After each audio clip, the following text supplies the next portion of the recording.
I used to think love was simple. You met someone, you felt something, and that feeling carried you through the rest.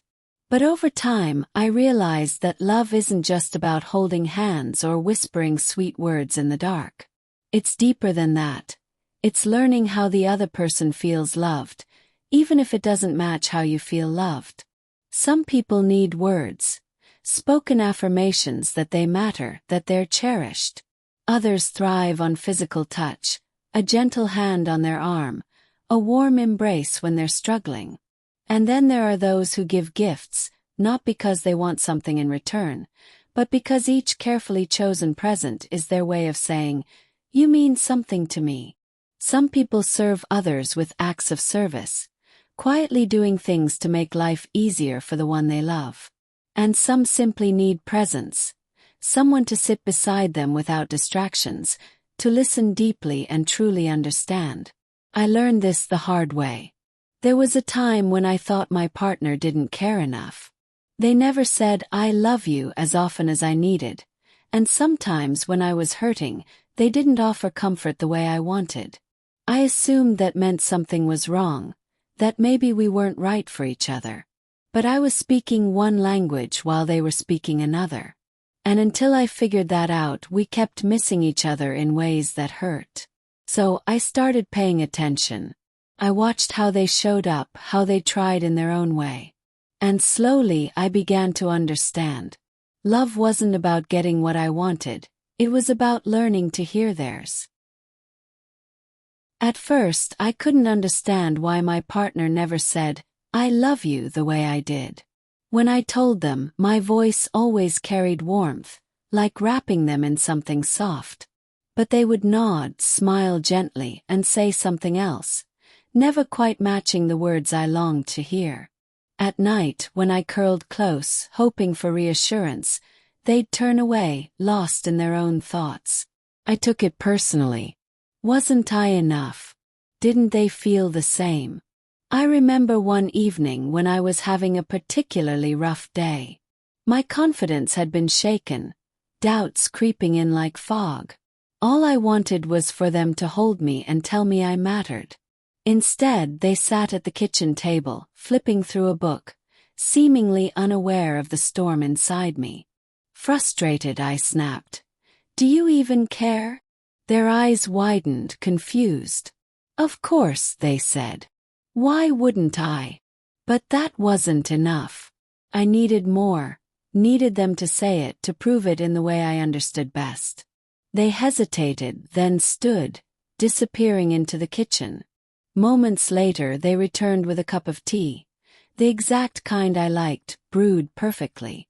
I stared at it, unsure whether to be comforted or disappointed. Was this really all they could do? I wanted words, not a drink. But they set it down in front of me, touched my hand briefly, and said, "Drink this. You'll feel better."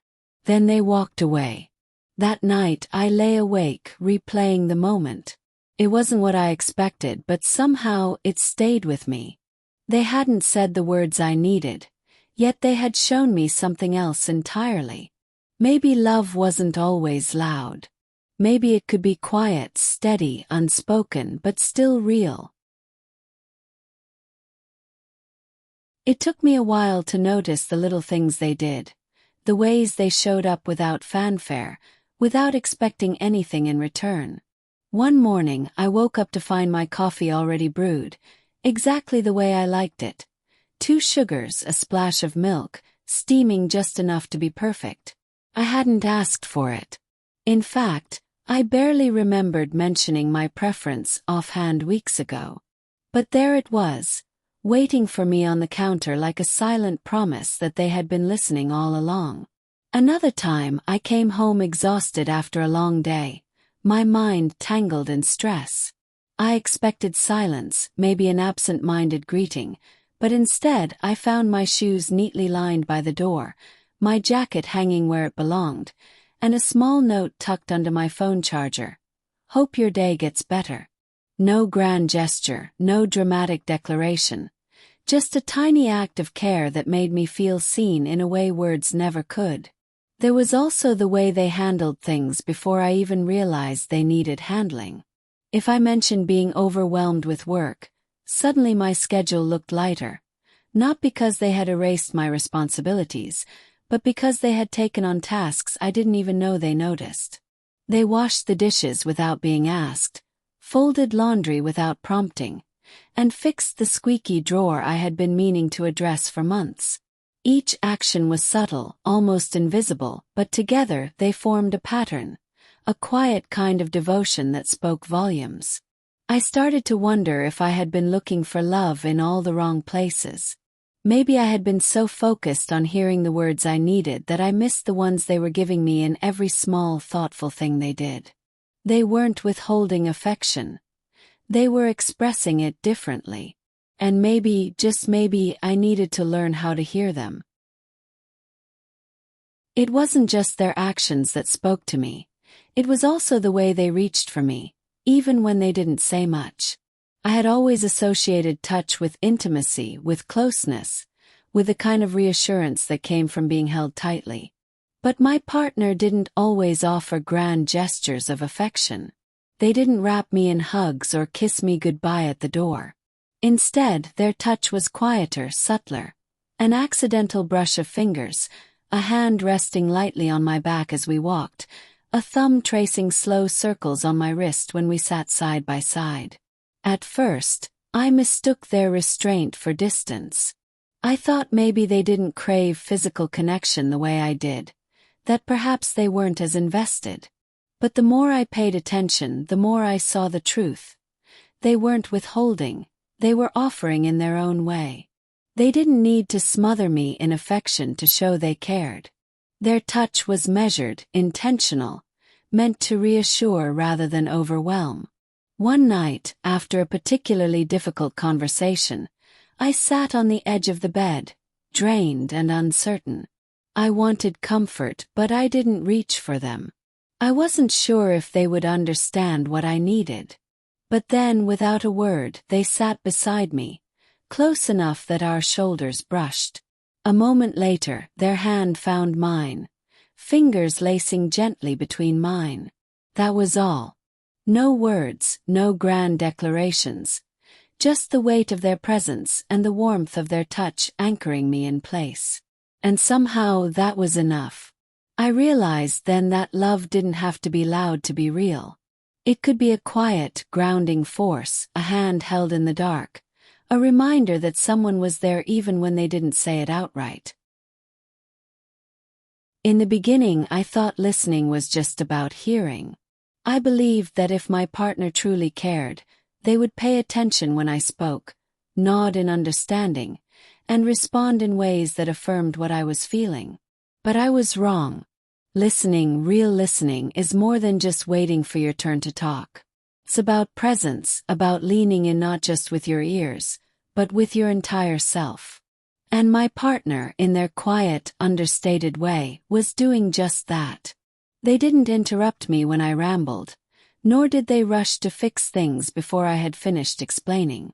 Instead, they gave me space, let me untangle my thoughts aloud, and only then offered a response, one that showed they had heard everything, even the parts one hadn't said outright. Sometimes they didn't speak at all. They would just look at me, fully engaged, their eyes reflecting back my emotions, letting me know that I wasn't alone in whatever I was feeling. There was one evening when I came home exhausted, weighed down by frustration I couldn't quite name. I didn't say much at first, just sank onto the couch and stared blankly ahead. My partner didn't press me for details. They didn't ask what was wrong in that immediate, urgent way that sometimes makes things worse. Instead, they sat beside me, close enough that I could feel their presence, and waited. And eventually I spoke. Not because they forced me to, but because I knew they would listen. That night, they didn't offer advice or try to solve my problems. They just listened. And in that silence, in that patience, I felt something shift. Felt heard. Truly deeply heard. And in that moment, I understood. Love can be found in the way someone holds space for you, in the way they let you unravel without judgment. Love isn't always about speaking. It's about knowing when to stay quiet and simply listen. I won't lie. Learning to understand their love language wasn't easy. For a long time, I fought against it, wishing they would express themselves the way I needed them to. I wanted the words, the grand gestures, the constant reassurance. I wanted them to mirror me, to reflect my emotions back in the same way I gave them. But they didn't. And at first that felt like rejection. I remember one afternoon when I was feeling particularly vulnerable. I had just gone through a tough week, and all I wanted was for them to hold me, to tell me I was important, that I mattered. But instead, they sat beside me, silently handing me a cup of tea, the same one they always made when I was stressed. I took it, grateful but frustrated. Why couldn't they see what I needed? Why wouldn't they say the words? I pulled away, curling into myself, trying to hide the disappointment in my eyes. Later that night, they knocked softly on my bedroom door. I expected them to apologize, to explain, to give me the reassurance I had been craving. But they didn't.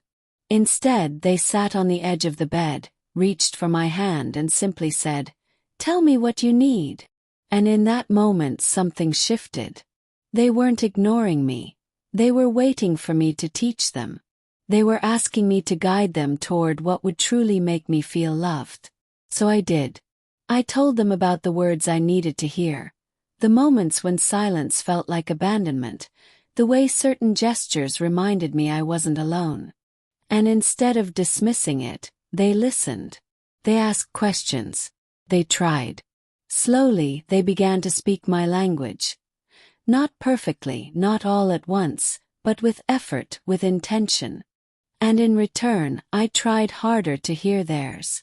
It wasn't about changing who we were. It was about expanding the way we loved. About making space for each other's needs, even when they didn't come naturally. And in that space, something beautiful grew. As the days turned into weeks and then months, I began to notice the subtle shifts in our relationship. What once felt like a chasm of misunderstanding now felt like a bridge built of shared efforts and mutual respect. We weren't perfect. We still had moments of miscommunication, times when we stumbled over each other's needs. But now, when those moments came, we didn't retreat into frustration. We leaned into them, curious rather than defeated, willing to learn again. I started to see love not as a single expression, but as a vast landscape of possibilities. Every time my partner surprised me with a cup of tea just when I needed it, every time they reached for my hand in the quiet of the night, every time they paused what they were doing to truly listen, I felt it. And in return, I made an effort to meet them in their own way. I stopped waiting for the words they struggled to say, and instead looked for the love hidden in their actions. I learned to appreciate the way they showed up, not just for me but in the world around them, with kindness, with patience, with a quiet strength that spoke volumes. We became students of each other's hearts, studying the unique dialects we each carried. I discovered that love isn't about finding someone who speaks your language fluently. It's about being willing to learn, to adapt, to listen beyond words and recognize the beauty in the differences. And in doing so, we created something new. A shared language, woven from both of ours, richer and more resilient than either could have been alone. Now, when I think about love, I don't picture grand declarations or sweeping gestures. I picture the small, everyday moments, the way my partner knows exactly how I take my coffee, the way I pause to say thank you for the things they do without expecting recognition. I picture the nights when we sit in silence, comfortable in each other's presence, knowing that sometimes just being there is enough. Love, I've learned, isn't about perfection. It's about showing up again and again, even when it's hard. It's about choosing to listen, to understand, to speak in ways that might not come naturally but still carry meaning. And most of all, it's about realizing that love isn't just something you feel. It's something you learn together, one word, one gesture, one moment at a time.